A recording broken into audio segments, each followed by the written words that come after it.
My friend, you know yourself better than anyone. In terms of cars, if you see yourself like this clunker, how is anyone going to take you serious? How are you ever going to get respect? And how are you ever going to get the opportunities needed to make your dreams a reality? You're not.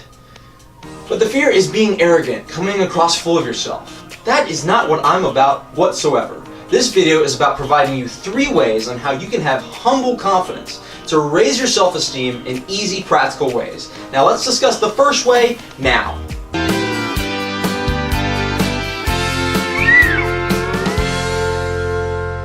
Number 1, do it without an audience.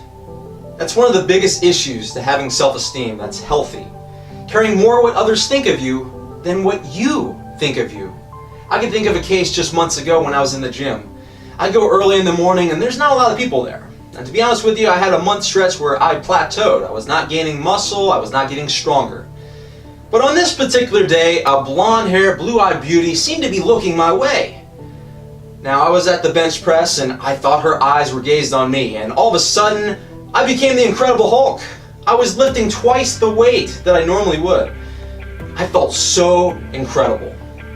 But after days of reflection, I realized that the only reason that I was stronger that day was because of that girl.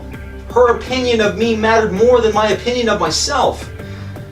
You see, you can't rely on a pretty girl or your boss or whoever it is to be watching you at all times. I can't go into the gym and expect her to be watching me. You have to do it without an audience. So I've learned that your opinion of yourself matters more than anyone. So bust your tail and push yourself to the greatest extent possible. Do it without an audience. And that is one of the keys to raising your self-esteem.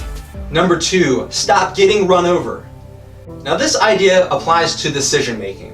When you have low self-esteem, you generally have a hard time making decisions. I know that was the case with me, even with small stuff. I remember on my 12th birthday in the gas station spending 15 minutes trying to decide between sour Skittles and regular Skittles. My dad pointed out to me that I was going to have serious trouble in life if I could not make these simple decisions. That's where this idea comes in. My friend pointed out to me recently, has been tremendously helpful, that sometimes you can ask for advice, but they can't give you the advice you need. It's your ability to make decisions. Whether you do it or not, fully commit, fully cross the road, or don't do anything at all. The issue lies in this indecisiveness where you're seeking out other people, when you're on the fence on something, and that is where your self-esteem implodes. And that's where you're in the middle of the road and you get run over. If you're a big dreamer, that's fine, but be a big doer as well. Some of the decisions you need to make in your life, go in it full force, or let it go and do something else. But don't be in the middle, because that's where you'll get run over. And the third and final way on how to raise your self-esteem, take the compliment. My friend, that's something I struggle with tremendously. Not being able to take compliments. And it's one of the key indicators of having low self-esteem. This applies to so many areas of your life. Maybe it's from your mom or dad. They say you're handsome or you're beautiful, and you think, they kind of just have to say that. Or maybe you did something great. You won an award. You got an A on a test. And all you can think about are the people out there who are performing much better than you. Or someone gives you just a random compliment and you just can't take it because you think they're trying to flatter you, or you think they're being sarcastic.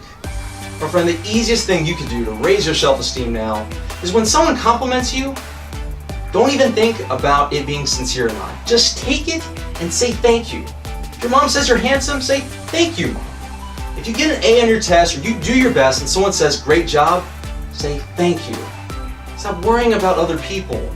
Stop worrying if it's sincere or not. I'm telling you, my friend, I am almost certain I see more value in you than you see in yourself. I know that you can be a car like this someday. I have so many more tips to offer, but let's execute on these 3 right now. Number 1, do it without an audience. Next time you're by yourself, push yourself like you've never pushed yourself before. And when you achieve something, try not bragging about it. Don't share it, and watch what happens to your self-esteem. Number 2, stop getting run over. That's great to ask people for advice, but at some time, you have to make a decision. Either go all in or move on to something else. And lastly, take the compliment. I left one below. Comment by saying thank you, and let's move on to more tips. And if you want more of these tips when they come out, subscribe to my channel today and hit the bell notification so you don't miss anything. This is your friend Michael, doing whatever I can to help you see the value in yourself. Hope you enjoyed this video. Can't wait to see you in the next one.